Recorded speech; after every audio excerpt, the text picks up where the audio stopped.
lance l'enregistrement. Ok. Bien, bien écoutez, je vous remercie infiniment d'être présent. Donc, j'ai choisi pour cette dernière webconf de l'année de vous présenter un thème, alors toujours inspiré bien sûr de mes pratiques professionnelles, comme vous le savez. Avez-vous besoin ou envie de changer? Parce qu'effectivement, c'est quand même une thématique qui revient souvent comme clé d'entrée, si vous voulez, dans les accompagnements que je peux faire. Alors, j'ai choisi de vous parler de la distinction. Est-ce que vous savez véritablement la faire entre vos besoins et vos envies? Parce que il y a quand même effectivement là des dualités parfois émotionnelles et psychologiques, c'est ce dont nous allons parler, qui peuvent être un petit peu gênants dans la suite de la construction d'un projet de changement. Alors, le changement se met en place, comme vous pouvez peut-être vous en douter, quand vous décidez véritablement d'activer des leviers motivationnels qui peuvent, en gros prendre 2 formes distinctes. Selon votre situation de départ et selon que vous êtes animé, par des motivations plutôt positives ou par des motivations plutôt négatives, selon que vous suivez consciemment ou inconsciemment vos besoins ou vos désirs. Et c'est de cela dont on va parler. Alors, tout de suite, une petite précision. Les motivations positives, ça pourrait correspondre à ce qui vous pousse à agir pour obtenir quelque chose de nouveau, de différent à travers un changement professionnel. Et les motivations négatives, ce serait lorsque vous passez à l'action, quelque chose qui vous pousse à agir pour éviter une difficulté, pour voilà, fuir, partir d'une situation désagréable, une difficulté, une frustration, etc. Alors voilà, besoin ou envie, voilà, telle est la question.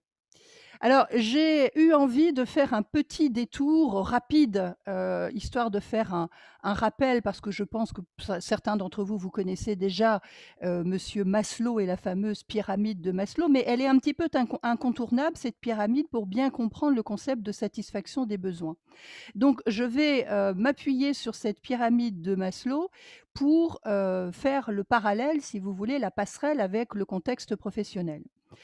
Maslow plaçait tout en bas de la pyramide les besoins primaires. Vous savez, c'est les besoins physiologiques. Donc Maslow disait, nous avons besoin pour vivre, ce sont les fameux besoins vitaux, de boire, de manger, de nourrir et de se reproduire.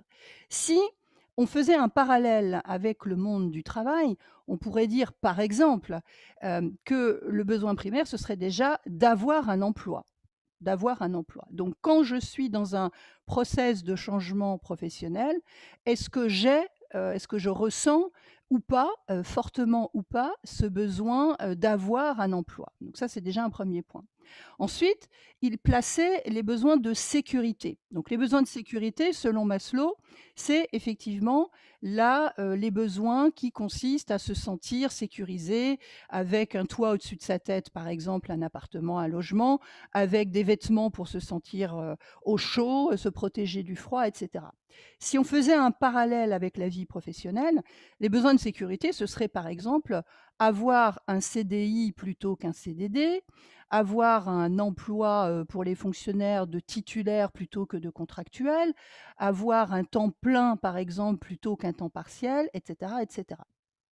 Donc même chose, je vous invite à vous interroger aussi, quand vous êtes dans un besoin de changement, à quel niveau vous situez votre curseur en termes de satisfaction de vos besoins de sécurité? Est-ce que vous avez un gros besoin de sécurité?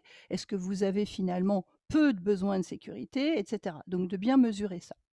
Troisième niveau, troisième étage de la pyramide, les besoins d'appartenance. Les besoins d'appartenance, vous savez, c'est ce besoin qui consiste à se sentir relié aux autres, associé à un groupe, des individus. Alors ça peut être la famille, les amis, les proches, les collègues. Donc dans le monde du travail, ça va être se sentir appartenir à une équipe, se sentir appartenir à un métier, à une catégorie professionnelle, à une filière, à un service et pouvoir effectivement sentir que, on peut construire là des relations professionnelles constructives et motivantes.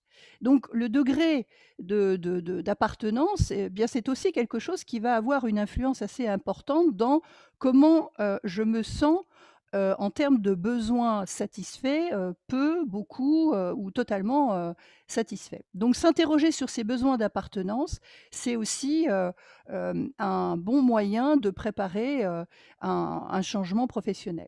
Et puis il y a les besoins de reconnaissance. Alors les fameux besoins de reconnaissance, vous le savez, il y a tellement de diversité, de facettes possibles dans les besoins de reconnaissance. On peut par exemple citer la reconnaissance, des compétences, sentir que je me sens reconnue par mes compétences dans le travail ou dans l'environnement professionnel dans lequel je suis. Il y a la reconnaissance financière, bien sûr, par le salaire, la rémunération, les primes, et cetera. La reconnaissance du travail accompli, de la qualité du travail accompli. La reconnaissance, de mes initiatives. Voilà, quand je donne des idées, quand je prends des initiatives, est-ce que je suis un peu, beaucoup, pas du tout, moyennement reconnue? Donc ce besoin de reconnaissance, on l'a tous, hein. On l'a tous à des degrés divers. Il est plus ancré chez certaines personnes que d'autres. Quand on est à la veille d'un changement professionnel, ça peut être évidemment très, très important, très utile de, diagnostiquer son niveau de besoin de reconnaissance. Est-ce que vous vous sentez encore aujourd'hui un peu, beaucoup ou pas du tout reconnu dans votre contexte professionnel actuel? Et comment vous allez transporter ça, véhiculer ça, lorsque vous allez, envisager un projet de changement professionnel? Et puis Maslow plaçait tout en haut de la pyramide, donc les fameux besoins d'accomplissement. Alors, besoin d'accomplissement, c'est en fait, dans le monde du travail, c'est la quête de sens, hein. C'est se sentir complètement épanoui dans son travail et ça, c'est très important évidemment de savoir où vous en êtes aujourd'hui dans le niveau de satisfaction de votre épanouissement au travail et à combien vous estimez nécessaire, de combler éventuellement ces manques, ce manque d'épanouissement ou ce manque de sentiment de bien-être au travail dans, le futur projet, professionnel. Hem, Pourquoi je vous parle de Maslow aussi? Parce que cette pyramide, si vous utilisez ça comme une cartographie, en fait, de vos besoins actuels et que vous les mettez en lumière par rapport à vos besoins, futurs dans un projet de changement, eh bien, ça va vous permettre d'identifier, au fond, quels sont les besoins qu'il reste encore à satisfaire à travers un, projet, de changement professionnel. Et si vous exprimez un besoin de changer, eh bien, c'est pour aller quelque part nourrir quel étage de la pyramide qui ne serait pas encore complètement bien, satisfait ou alors qui aurait été satisfait, dans un temps, passé, mais qui ne le serait plus actuellement. Ça, c'est le premier niveau, si vous voulez, d'analyse rapide de ce que, de là où je vous invite à porter votre attention pour bien comprendre ce que c'est qu'un besoin. Ensuite, quand on quitte «l'univers» entre guillemets, des besoins et qu'on va se diriger vers, les envies, là, je vais attirer votre attention sur, la planète des envies, c'est la planète de la désirabilité, en fait. Quand on est dans l'envie de changer, on touche quelque chose qui s'appelle le désirable. Voilà. Je désire alors, à travers mon projet, mon envie de changement, j'ai des désirs. Alors justement, on va en parler de ces désirs et de ces envies. Est-ce que vous êtes bien au clair sur, vos désirs et vos envies?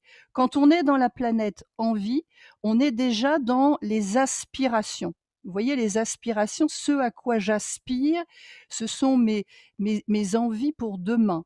Ce sont mes ambitions, voilà. Et on est déjà, quelque part dans la les projections. Quand on est dans les envies de changer, on se projette vers quelque chose. On est déjà dans les perspectives futures.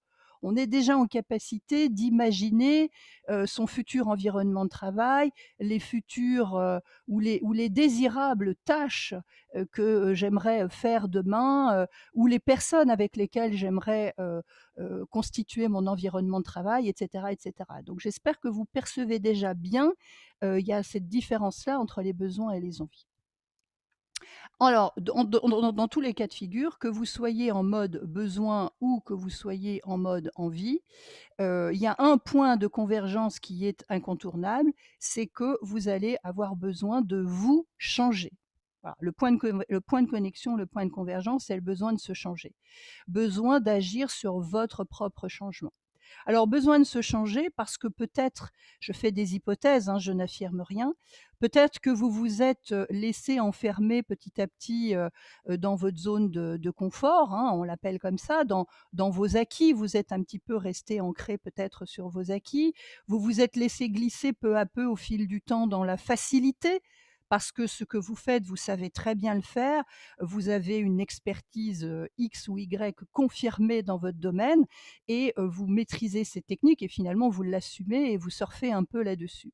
Ou encore, vous vous êtes laissé enfermer dans, quelque chose de beaucoup plus désagréable qui serait un peu un système un peu sclérosant, de modes de relation avec des modes de relation un petit peu toxiques, voire maltraitantes et cetera.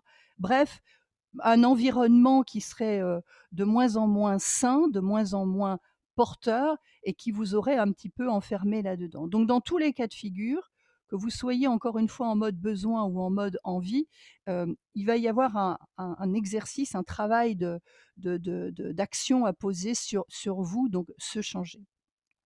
Parce que la satisfaction de vos besoins et de vos envies, c'est clairement ce qui va alimenter votre motivation à agir. Autrement dit, pour être encore plus précise, plus vous allez être conscient de vos besoins et plus vous allez porter votre attention sur vos réels besoins, sans vous raconter d'histoire, sans vous mentir, on va voir des cas de figure tout à l'heure, et plus vous aurez conscience de vos envies, sans vous raconter d'histoire et en écoutant véritablement vos envies aussi, plus vous allez être motivé à agir. Ça a été démontré en long, en large et en travers. Il y a pas mal de travaux très intéressants là-dessus. Et j'ai même envie de dire, moi, il y a un sujet qui me passionne de plus en plus, vous le savez, certains, ce sont les neurosciences et la neuropsychologie. Et c'est vrai que les neuroscientifiques viennent à notre voilà, secours quelque part pour enlever la subjectivité qu'on peut avoir sur le sujet et nous permettre de démontrer que toutes ces prises de conscience, elles ont des effets vraiment psychologiques, mais aussi physiques d'ailleurs sur notre état de santé, sur notre état d'être. Ça, c'est quelque chose qui a été, qui est prouvé aujourd'hui. Alors, face à la nécessité d'un changement professionnel, on va prendre plusieurs cas de figure et là, je vais vous parler des besoins qui sont, animés par des motivations négatives, hein. J'ai commencé à vous dire tout à l'heure, vous voyez les motivations négatives, c'est lorsque vous vous ressentez, c'est un ressenti, hein, voilà, c'est vous ressentez que vous êtes aujourd'hui dans des difficultés, hein. Au clair Clairement, votre situation professionnelle aujourd'hui vous fait souffrir, elle est même devenue quasiment insupportable, voire même vous êtes déjà, saturé par ce que vous vivez. Et là, vous allez avoir absolument un besoin qui va vous sauter aux yeux, si je puis dire, ça va être de sortir de là. Ça va être de partir, ça va être de fuir, hein. Il faut appeler un chat, par un chat, pardon. On est bien dans ce cas-là dans des motivations négatives. C'est-à-dire mon besoin de changement, il est animé par un besoin de fuir, de sortir de la situation, absolument épouvantable dans laquelle je suis ou ce que je ressens. Et là, vous l'avez compris, ça s'appelle en psychologie l'évitement. Alors, c'est pas mauvais en soi, attention, hein, je ne suis pas en train de porter du tout, un jugement de valeur en disant: «Ça c'est bien, ça c'est pas bien». Il faut juste être au clair. Il faut juste savoir que, être conscient que quand on se bouge, et qu'on se ch on veut changer une situation, qui n'est pas bonne pour soi, qui est mauvaise pour soi avec un projet de changement et que c'est la motivation négative du moment où ce sont ces motivations négatives-là qui vous poussent à agir, bon bah OK, c'est pas, vous voyez ce que je veux dire? C'est OK, il y a pas de jugement de valeur à avoir, il faut juste être au clair et savoir qu'on n'est pas animé par des motivations positives et donc il va falloir s'en fabriquer parce qu'on sait très bien que ça a des limites quand même. Alors, les premières limites, c'est les émotions qui nous accompagnent. Parce que quand nous sommes en situation d'évitement, nous ressentons des émotions plutôt négatives. Exemple, on se sent fatigué, on est en énergie basse, on commence déjà à percevoir, à ressentir des petits symptômes cliniques de maladie. Vous savez, j'ai mal à la tête, j'ai mal au ventre, j'ai de plus en plus de mal à me concentrer, j'ai mal ici, j'ai mal là, et cetera. On peut être déjà un peu dans une situation un peu déprimante, voire même avoir fait malheureusement la bascule vers ce qu'on appelle la dépression, et cetera, et cetera. Là, quand vous êtes dans ce ressenti-là, vous êtes dans ce qu'on appelle la dynamique descendante des besoins en termes de motivation négative. Alors, négative. Donc je vais vous, présenter rapidement, la dynamique descendante qu'on appelle la dynamique de la passivité, hein. Elle a un certain nombre de caractéristiques. D'abord, on est dans une perte de plaisir. Bon, clairement, on prend de moins en moins plaisir à faire ce qu'on fait au quotidien, hein. Là, on commence à réaliser que, on s'amuse de moins en moins à faire ce qu'on fait.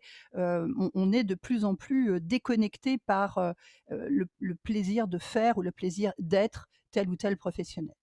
Ensuite, 2e caractéristique qui viennent accompagner cette dynamique descendante, c'est ce sentiment de détachement par rapport à l'organisation. Vous voyez, on se sent de moins en moins concerné, en fait, on se sent de plus en plus détaché. Ça ne veut pas dire que, on n'est plus, on continue plus à être consciencieux professionnellement, hein. Moi, j'accompagne des tas de gens qui continuent à être dans la loyauté, dans la conscience professionnelle vis-à-vis de leur employeur, privé, public, mais quand on creuse quand même un petit peu le sujet en profondeur, évidemment en coaching, on se rend compte que la personne, elle a déjà quelque part, le fil, il s'est déjà détendu, elle est déjà en détachement. On se sent et on est de moins en moins responsabilisé par ce qu'on fait. Voilà, donc ça, c'est aussi une prise de conscience à faire. Parce que quand on est dans cette situation de dynamique descendante, on se sent de moins en moins responsable, en fait. On se déresponsabilise. Le terme est fort, mais c'est vraiment ce qui se passe. On se désengage, donc voilà, de moins en moins engagé, de moins en moins motivé par ce qui se passe dans ce contexte professionnel. Et donc, on va lentement mais sûrement vers ce qu'on appelle la perte de sens.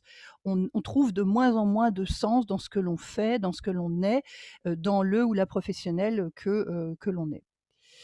Alors ça, c'est la dynamique descendante. Et puis, il y a l'envie de changer. Et là, je vais vous expliquer un petit peu ce qui se passe lorsque nous sommes dans une dynamique ascendante, c'est-à-dire qu'effectivement, là, on est dans l'envie de changer. Quand on est animé par une envie de changer, on active plutôt les motivations positives. Les motivations positives, c'est, par exemple, l'envie d'aller vers, autre chose. On ne sait pas encore vers quoi d'ailleurs et c'est pas grave. On ne sait pas encore, à quoi va ressembler cette autre chose, mais on ressent un désir de découverte. On a une envie d'apprendre. Voilà, j'entends souvent moi: Je ne sais pas quoi, je ne sais pas encore ce que je veux apprendre, mais j'ai envie. J'ai envie d'apprendre quelque chose de nouveau, j'ai envie de me challenger à nouveau, je tourne en rond, je sens que je m'ennuie un peu, j'ai fait le tour de la question, j'ai fait le tour de mon poste. Ce sont des expressions que j'entends souvent. Donc on a cette envie de curiosité. Ça peut être, même plus précis que ça. Il y a certaines personnes qui s'engagent dans une envie de changement en disant très clairement: «Moi c'est bon, ça fait 5 ans, 10 ans que j'occupe ce poste, que je connais parfaitement bien ce métier, et bien j'ai, un désir de promotion».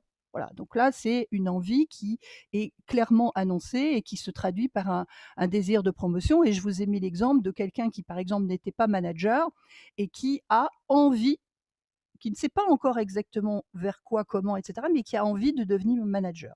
Là, on est dans de la motivation positive et donc là, quand on ressent, ces émotions-là et ces envies-là, on est dans une dynamique, positive, la dynamique, ascendante. Donc cette dynamique ascendante, vous l'aurez comprise, c'est totalement l'inverse de ce qu'on a vu tout à l'heure. Donc là, on a encore du plaisir dans son travail ou on en a un peu moins, mais on sait qu'on veut retrouver du plaisir dans, l'activité professionnelle suivante. On se sent encore autonome et responsable, c'est-à-dire qu'on n'est pas en train de fuir une situation parce qu'on a perdu de l'autonomie, de la responsabilité. On se sent encore autonome et responsable, mais on a envie peut-être d'une autonomie différente ou peut-être, de plus de responsabilités. On se sent encore, appartenir à son équipe, à son employeur. Il y a une bonne ambiance, l'ambiance n'est pas pourrie, on est, dans des relations de travail qui sont, encore satisfaisantes, mais ça n'empêche qu'on a envie de vivre peut-être d'autres types de relations professionnelles ailleurs. On a envie de se sentir appartenir à une autre culture d'entreprise, de collectivité, etc., etc. Et donc là, on est dans cette quête de sens. Ça ne veut pas dire qu'on a perdu le sens, ça veut dire qu'on a envie peut-être de renforcer ou d'activer d'autres valeurs qui vont vous permettre d'emmagasiner de nouvelles expériences professionnelles. Et là, vous l'aurez sans doute compris, on est plutôt en émotion positive. On ressent effectivement des émotions plutôt encore positives. Alors, cette dynamique ascendante, qui s'appelle la dynamique de l'activité, elle va se caractériser par un certain nombre d'étapes aussi, hein, comme la dynamique descendante. Ça veut dire que quand on est dans une dynamique ascendante de motivation positive, on accueille plus facilement la sensation du manque. C'est-à-dire qu'on sait un peu plus clairement que quand on est dans une dynamique négative, ce qui nous manque, ce que l'on aurait envie de combler par un changement, ce dont on a besoin, comment dire, d'aller trouver, quoi, hein, de retrouver. Quand on est dans une dynamique ascendante, on a donc, je viens de le dire, un peu plus conscience de son besoin. On a aussi validé quelque part le niveau d'énergie qu'on va mobiliser, qu'on va être amené à mobiliser pour obtenir ce que l'on recherche. Ce qui est beaucoup moins le cas quand on est dans une dynamique descendante. On a une énergie dans les chaussettes, donc on a un petit peu de mal à imaginer quel est le niveau d'énergie qu'on va devoir mobiliser pour réussir son changement professionnel. Quand on est dans une dynamique ascendante, on est en capacité de produire des idées. On a plein d'idées. J'ai même d'ailleurs des gens qui viennent à moi, ils ont 50 idées à la minute. Donc c'est super, mais à un moment donné, il va falloir élaborer des options. Quand on est dans une dynamique ascendante, on a effectivement, à un moment donné, on va devoir faire des choix, poser des options. Et donc, une fois que ces choix seront posés, eh bien, on va être amené à les réaliser pour trouver de la satisfaction à ses envies. Mais on est beaucoup plus dans quelque chose de fluide et de finalement facilement accessible quand on est dans cette dynamique-là. Et donc, on a une prise de conscience de ses capacités qui est plus accessible, on va dire, qui est plus disponible quand on est dans une dynamique ascendante. Voilà. Et puis surtout aussi, on est plus en lien toujours avec les capacités qui nous entourent en fait. On a plus conscience des personnes ressources, des lieux ressources, des petites lumières, des petites étincelles qu'on a autour de nous, mais qu'on ne voit pas forcément parce qu'on a les lunettes un peu noircies et on est un peu aveugle quand on est plutôt animé par des motivations négatives. Donc, pour passer de cette motivation négative à cette motivation positive ou de prendre conscience de ses besoins et de ses envies, eh bien, on peut être amené à basculer, si vous voulez, à osciller quelque part entre des dualités, ce que j'ai appelé les dualités émotionnelles. Et donc, pour camper un petit peu le décor plus précisément, je vous ai sélectionné, j'en aurais beaucoup plus à vous présenter, mais les 5 dualités émotionnelles à travers 5 exemples vécus par des personnes que j'accompagne, et qui, à mon sens, mais vous me direz dans les échanges qu'on aura après, sont assez caractéristiques. En tout cas, elles représentent assez fréquemment les situations que je rencontre à travers les accompagnements que je propose. La première dualité, c'est, prenons le cas de figure d'une personne qui est dans un besoin de partir, de fuir, parce qu'elle vit un environnement hostile, l'ambiance est dégradée, les relations au travail sont vraiment difficiles, compliquées, etc. Et la personne a vraiment besoin de partir. Et là, elle l'exprime. Le besoin est exprimé et il est conscient. C'est vraiment d'ailleurs la porte d'entrée par laquelle la personne vient à moi, par exemple. Là, je vais vous montrer qu'on peut être dans ce besoin de partir et en même temps avoir une envie de rester, de rester dans la situation dans laquelle on est, pour éviter cette confrontation au réel qui va être à un moment donné incontournable. Rester pourquoi? Bah, pour continuer aussi à profiter, comme je le disais tout à l'heure, de ses acquis, de ses habitudes, parce que ça rassure de s'accrocher à ses habitudes, à un terrain qu'on connaît, même si entre nous, cette zone de confort, elle est devenue de plus en plus inconfortable et de plus en plus insupportable à cause des difficultés et des souffrances que vous y trouvez. Et donc cette envie, eh bien, il est peu conscient, il est peu admis. Et tout le travail qui va consister donc à travers ce que je fais par exemple en coaching de la personne, ça va être de prendre conscience de ses désirs, de ramener, d'élever en niveau de conscience ses désirs, de se rendre compte qu'elle a besoin de fuir, mais qu'elle a en même temps envie de rester. Donc il y a ce travail qui va être nécessaire pour pouvoir quelque part rétablir l'équilibre et pouvoir s'engager vraiment sereinement dans un projet de changement. Parce que c'est illusoire, vraiment, croyez-moi, de croire que vous allez réussir votre projet de changement professionnel si vous ne prenez pas soin de recréer un équilibre entre vos besoins et vos envies, et si vous ne prenez pas conscience de vos réels besoins et de vos réelles envies, parce que c'est ce qui va vous permettre d'activer ou pas les leviers de la motivation. Alors à chaque fois, j'ai pris un peu l'analogie de l'iceberg, la partie visible de l'iceberg et la partie invisible de l'iceberg, et je vous ai fait un petit schéma comme ça. Dans l'exemple 1, on voit bien que les besoins sont conscients et les désirs sont peu conscients. Donc là, le travail, comme je le disais, il va consister à vraiment conscientiser vos désirs pour remonter un petit peu à la surface de l'iceberg, la partie visible. Deuxième exemple, prenons l'exemple d'une personne qui a envie de renouveau, pardon, qui, heu, qui dit: «Voilà, moi j'ai envie de changer parce que je m'ennuie, j'ai un petit peu fait le tour de la question, j'ai besoin d'un nouvel air, j'ai besoin de nouveaux horizons». Là, on est d'accord, les envies sont très exprimées, les envies sont reconnues, sont identifiées. La personne ne sait pas encore exactement quel genre de challenge elle va relever ou elle veut atteindre, mais elle sait qu'elle a envie. D'accord. Donc là, les envies sont exprimées, reconnues et identifiées. Et en même temps, il se peut, et c'est ce que je constate très souvent, que ces besoins sont absolument pas clairs, qu'elle ne sait pas quel est ce fameux challenge qu'elle a à relever ou qu'elle veut relever. Elle ne sait pas encore de quel renouveau il s'agit et pourquoi elle veut ce renouveau, dans quel but. Donc, elle ne sait pas qu'elle a besoin, elle va avoir besoin de se poser, elle va avoir besoin de calme, de prendre de la hauteur, pour s'apaiser en fait, et avant d'agir. Voilà. Et donc la personne n'a pas encore complètement réalisé, pris conscience qu'elle a besoin de comprendre ce qui lui manque, ce qui est à combler pour réussir à satisfaire ses envies de challenge, de renouveau, etc. Donc voilà un deuxième exemple où cet iceberg, eh bien, il se présenterait de cette façon. Donc les désirs sont bien identifiés, sont bien affirmés. Par contre, les besoins sont encore inconscients, non reconnus, et vous l'aurez peut-être deviné, il y a un sérieux risque de déni si effectivement les besoins restent encore un certain temps inconscients et qu'ils ne sont pas pris en considération.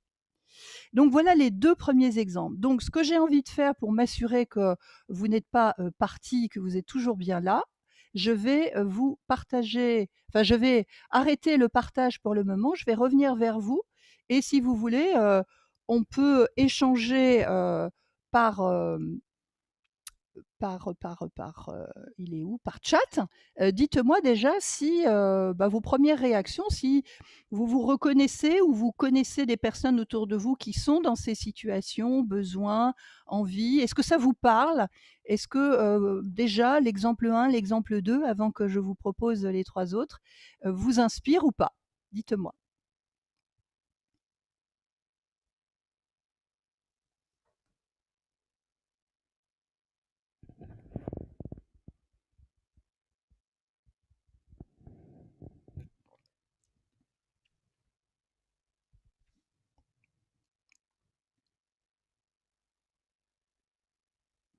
Vous pouvez éventuellement prendre le micro si vous préférez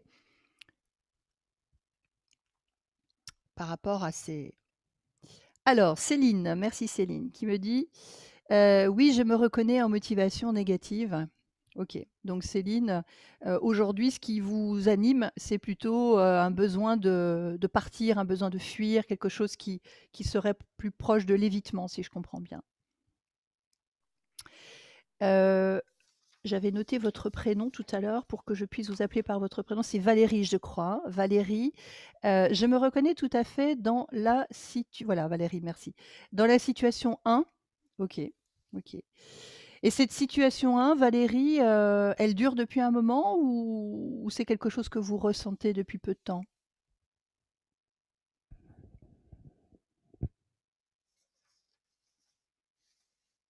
1 an et demi. Ouais. 1 an et demi, j'imagine que ça commence déjà à faire long. Voilà, c'est ça. Ouais, ça fait long. Attention, hein, attention à pas basculer, je vois trop ça, trop souvent, à pas basculer vers quelque chose de très, très, très maltraitant pour vous. Quelque chose qui vous, casserait complètement l'énergie, qui vous amènerait à une énergie très, très basse.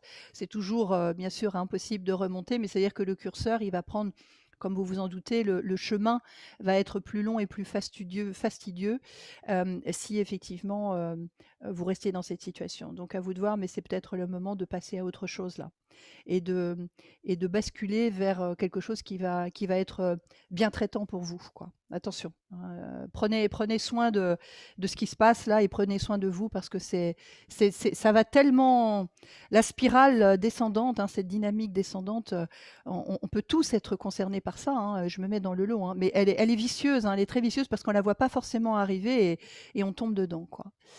Aminata qui me dit: «Je me reconnais également dans la situation 1, ça dure depuis moins d'un an, mais ça génère une baisse d'énergie importante» et oui, c'est bien ça le souci.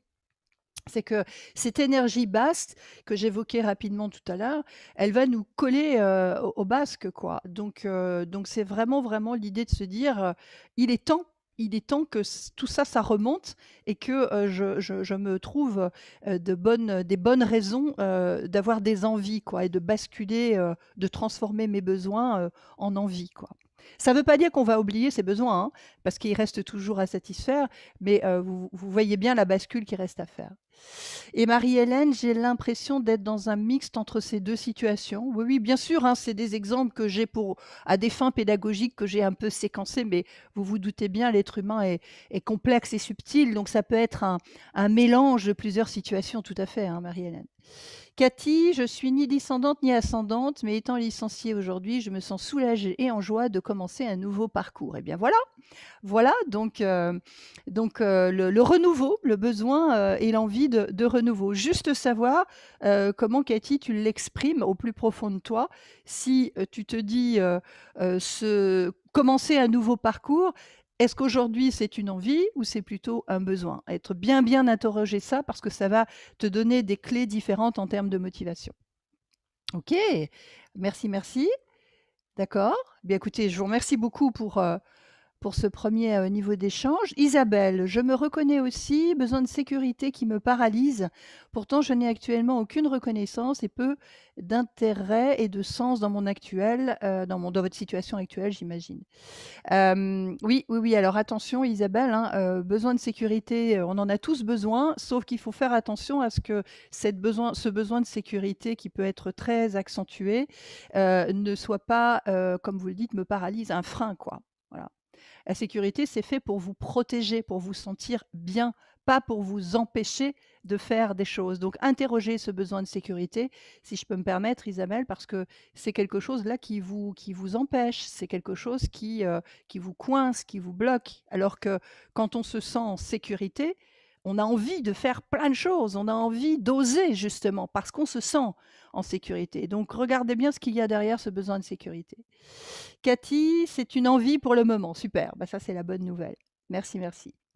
Ok, merci beaucoup pour ce premier échange. Alors, je vais rebasculer, c'est toujours un moment délicat quand je rebascule mon écran pour être sûr que on est au bon endroit. Alors, dites-moi, je vais remettre la slide au bon endroit et vous allez me dire si c'est ok pour vous On avait vu le cas numéro 1, le cas numéro 2. On va pouvoir enchaîner avec le cas numéro 3. OK. Normalement, vous devez avoir sur votre écran un visage contrasté de blanc et de noir pour continuer un petit peu dans les contrastes, juste me dire si c'est OK pour vous. Je regarde ce que vous me dites dans le chat.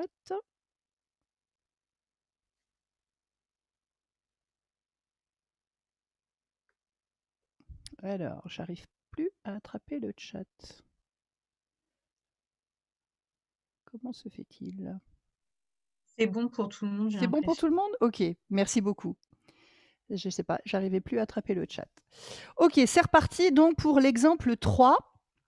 Alors l'exemple 3, j'ai pris le cas de figure d'une personne qui, effectivement est en situation de souffrance, hein, très clairement, qui veut arrêter de subir des relations toxiques.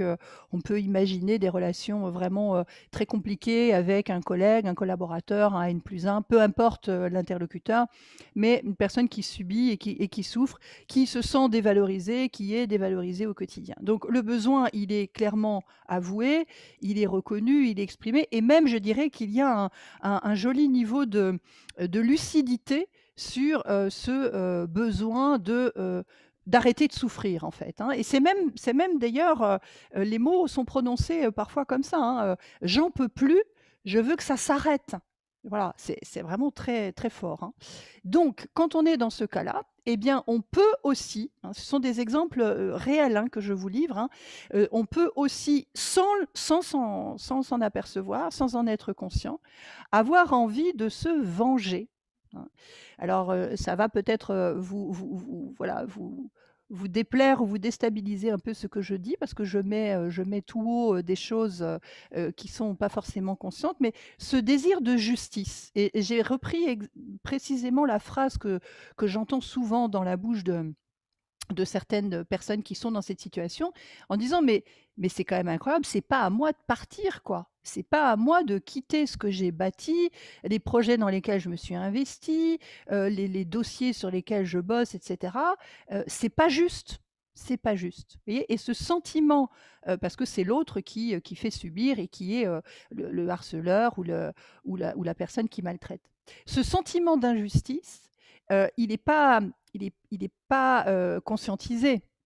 Il est là, il est sous-jacent et cette envie de se venger, ça n'est pas non plus, porté, clairement avec des étendards et cetera. Mais ce sont des désirs inavoués. Ce sont des désirs qui sont peu conscientisés, qui sont peu exprimés et encore une fois, si ces désirs ici, je vous donne l'exemple de ce désir de justice, n'est pas compris, il n'est pas mis à la surface, il n'est pas mis en lumière, il n'est pas creusé.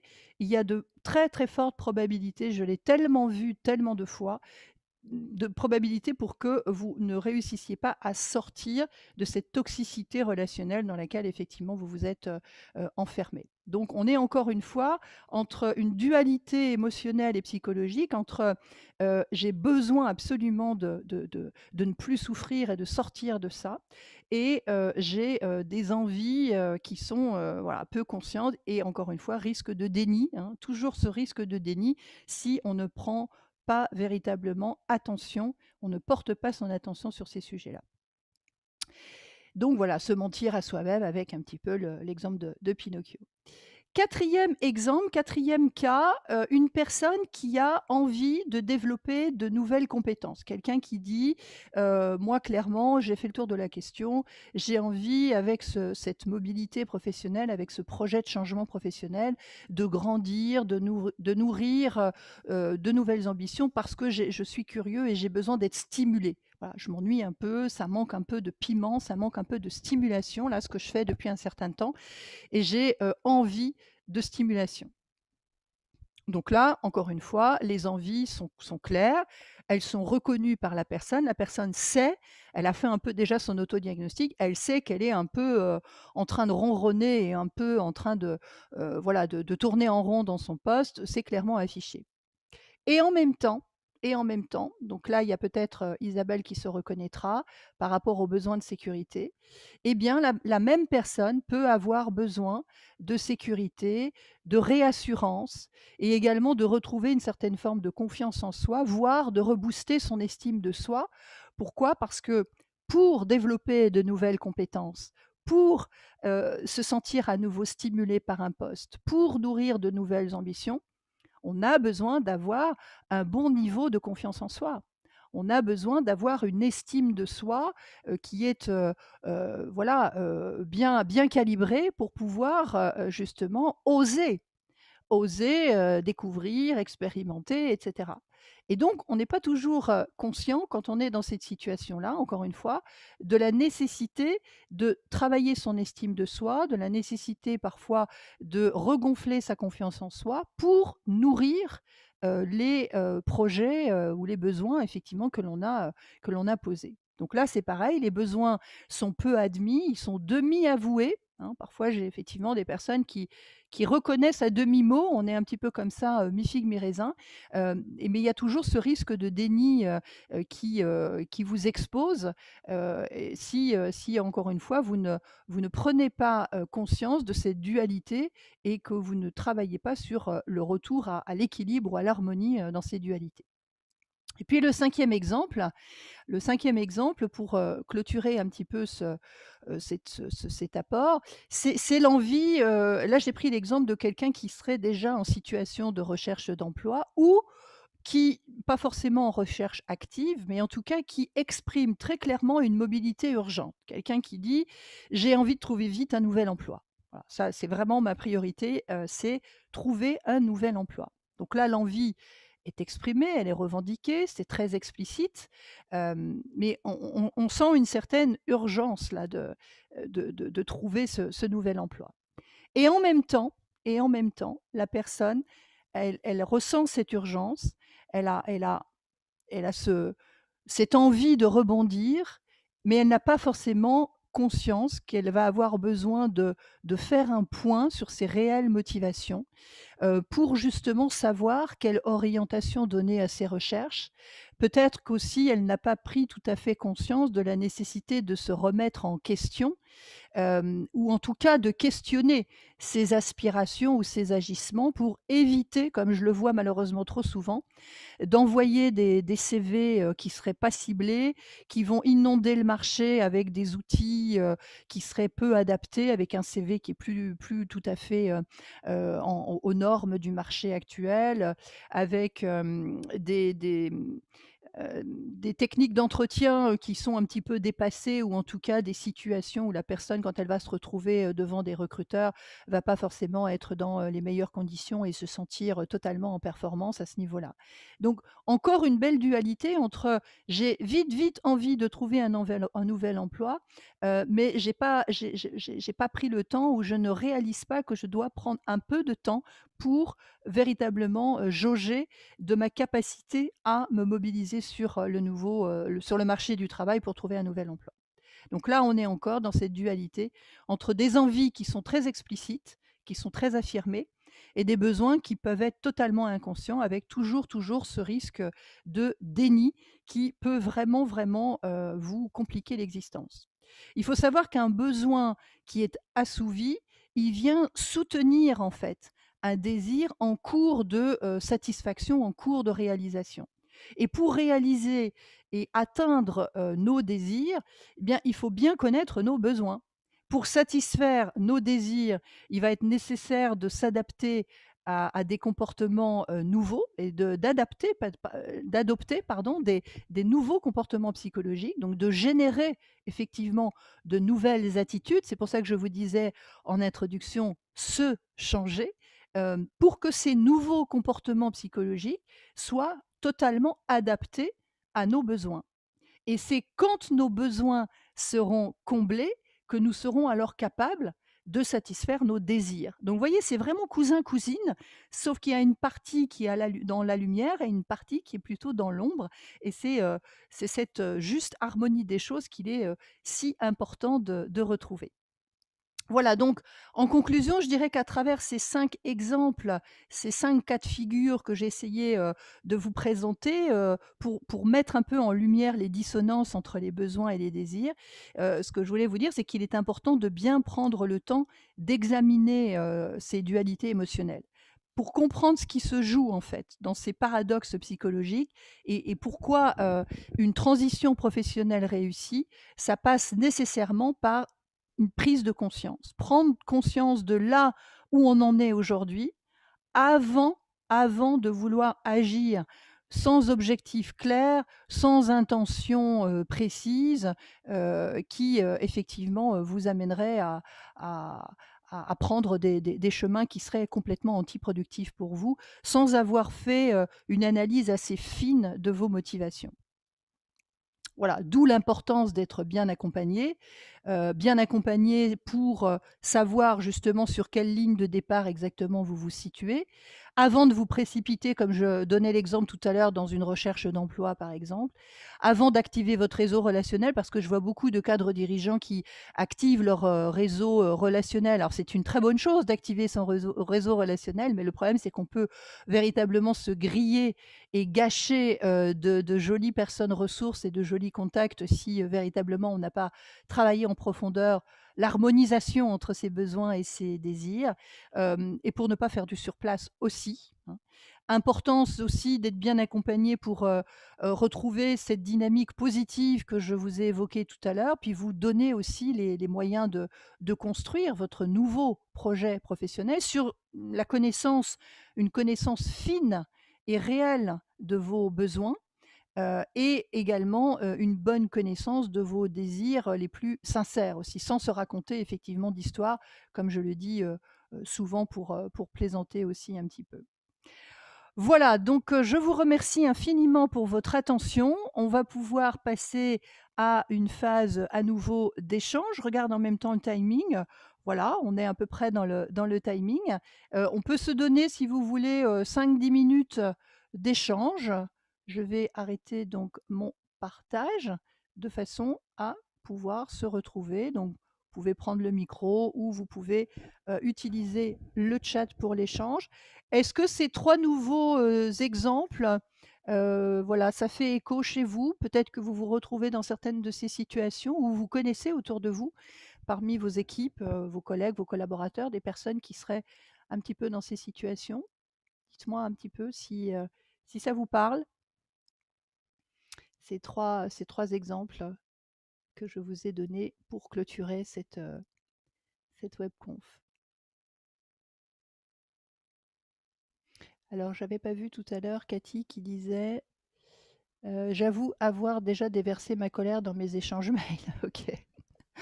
Alors Isabelle, tout à fait Corinne, donc je suppose que c'est Isabelle en réponse à ce que j'évoquais, tout à l'heure quand je disais, peut-être, cette recherche de sécurité, le cas où je parlais de sécurité, ça peut vous parler. Cathy: «Pas d'urgence pour moi, je veux bien prendre le temps cette fois». Ouais, ouais, je vous le conseille, hein, vraiment.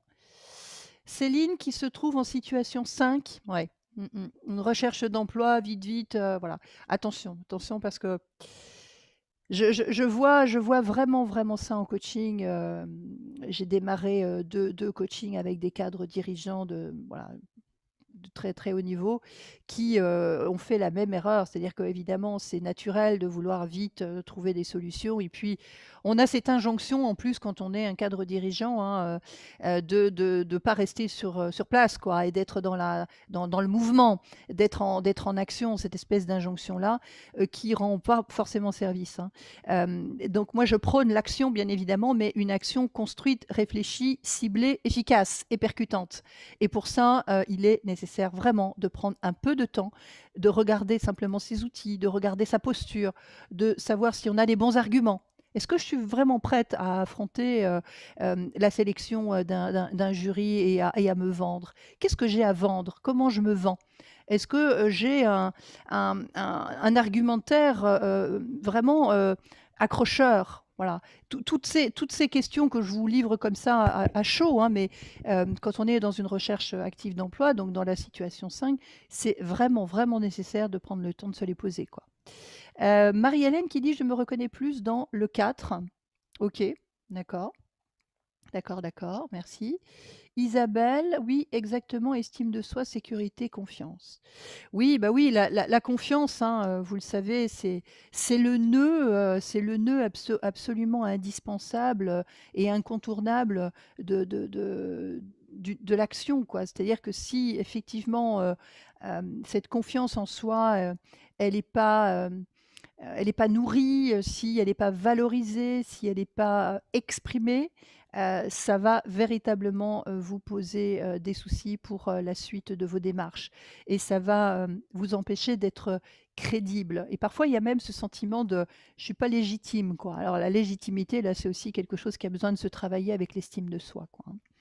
OK, OK et est-ce que vous pourriez me dire et on conclura là-dessus, le premier pas, que vous avez déjà posé ou que vous seriez, prêt à poser, pour, voilà, faire ce passage entre vos envies, vos besoins? Est-ce que comme ça, à chaud alors c'est peut-être pas évident, hein, ma question, mais à chaud, à travers ce qu'on a évoqué, le premier pas, petit pas, hein, la théorie des petits pas, il y a rien de mieux.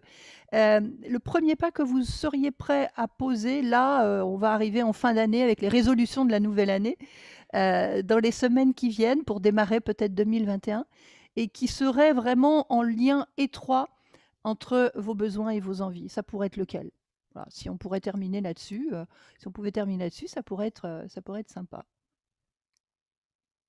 Dites-moi, le premier petit pas que vous seriez prêt à poser pour, faire avancer les choses?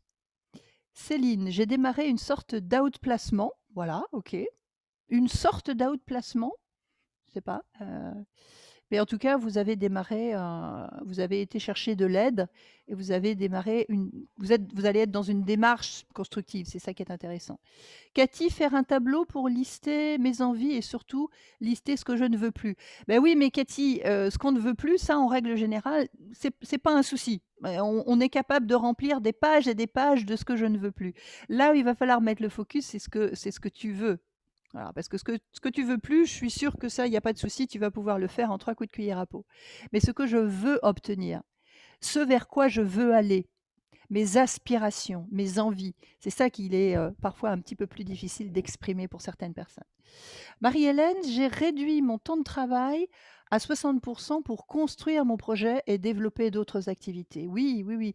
Merci Marie-Hélène pour cette piste parce que c'est vrai que c'est une piste qui est, parfois, à laquelle on ne pense pas, et qui peut, en fonction évidemment d'un regard à faire sur vos impératifs financiers, bien sûr, mais qui peut être une très, très belle porte d'entrée pour vous libérer du temps et de la disponibilité et libérer de l'énergie à vous consacrer en fait, hein, à consacrer à votre projet de changement.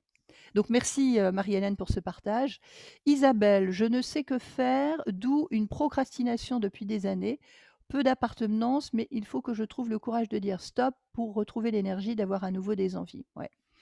Peut-être vous avez besoin, peut-être besoin d'aide, hein, à voir. Mais c'est vrai que si vous avez essayé des choses, Isabelle, toute seule et que vous procrastinez, c'est-à-dire que vous restez effectivement englué dans du statu quo, peut-être effectivement, l'étape, d'après, c'est d'aller chercher de l'aide.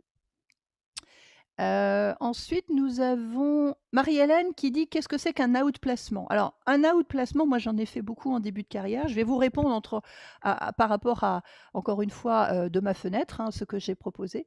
C'est lorsqu'une une entreprise ou un employeur, licencie, quelqu'un et que, dans le cadre de la négociation, entre la personne qui va être, licenciée et l'employeur, on peut mettre en place un contrat d'outplacement. C'est-à-dire qu'on va chercher un cabinet spécialisé qui va aider, la personne licenciée à faciliter sa sortie, je vais le dire comme ça, à, faire, une sorte de bilan, un petit peu, de ce qui s'est passé pour la personne, un bilan plus ou moins un bilan professionnel, un bilan de compétences. Ça dépend des cabinets et des consultants.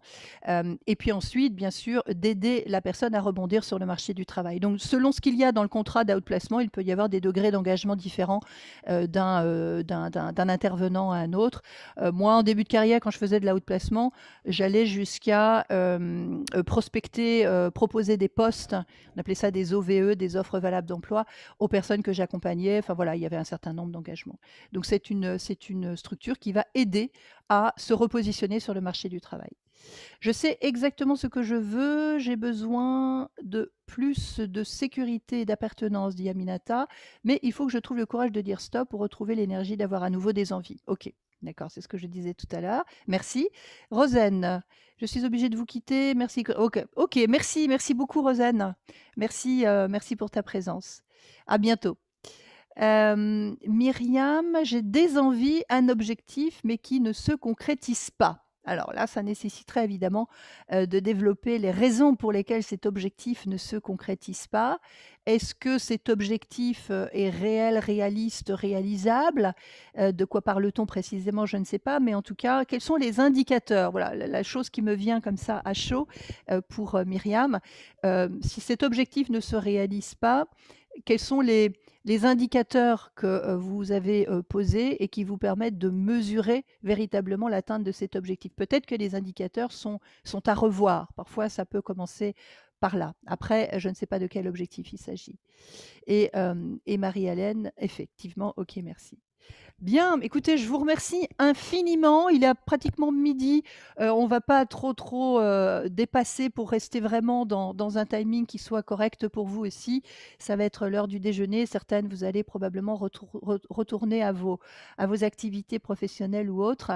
Je vous remercie vraiment infiniment d'avoir été présenteux. Je crois qu'on était uniquement entre femmes, une fois de plus. Il y avait des messieurs qui étaient prévus dans les inscriptions, mais on était une fois de plus entre femmes. Merci pour vos belles présences, pour vos échanges. Je vous invite donc à continuer à me suivre sur les réseaux sociaux, aller jeter un œil sur mon blog, mon site internet. Je suis en train de vous concocter une belle offre.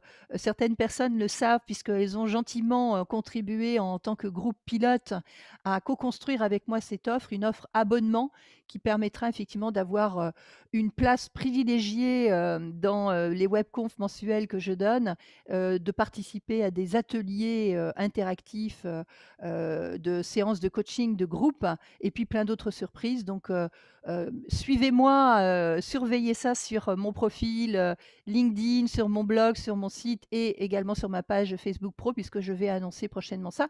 Et puis, le grand événement pour moi aussi sur ce premier trimestre 2021, ça va être la session 2021 de mon programme BeMore, qui est donc un programme que j'ai conçu pour en ligne avec des vidéos, avec des rendez-vous coaching, avec un mélange de choses en ligne qui vous permettent effectivement de dépasser vos peurs pour commencer à poser les premiers pas vers la construction de votre projet professionnel. Je vous remercie infiniment. Je vous souhaite de belles fêtes de fin d'année dans le contexte, bien évidemment, que l'on connaît. Prenez bien soin de vous, prenez bien soin de vos proches aussi. Pas d'imprudence, on reste prudent jusqu'au bout. Profitez bien, mettez de la lumière dans vos cœurs, dans vos esprits, on en a tous bien besoin.